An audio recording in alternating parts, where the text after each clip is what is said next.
Good day to you, Sir, Madam. I'm Rosemary Ducosing, 23 years old.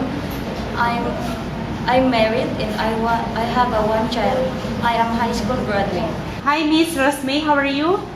I'm fine, Sir, Madam. So what do you think are the right attitude and characteristics of a good domestic helper? I'm kind, loyal, patient, and God-fearing. How will you avoid your homesickness? To get busy myself at my work. Can you tell us the proper way on how to take care of newly born baby? Give them some milk, changing their diaper when wet, taking care of them at the middle of the night, and I love them as my own children. So in case you commit a mistake, what will you do?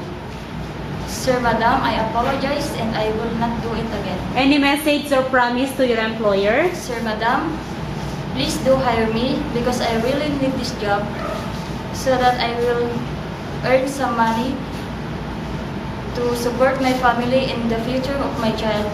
And I promise to finish my 2 years contract. Thank you, Miss Rosemary, and good luck. Thank you, Sir, Madam.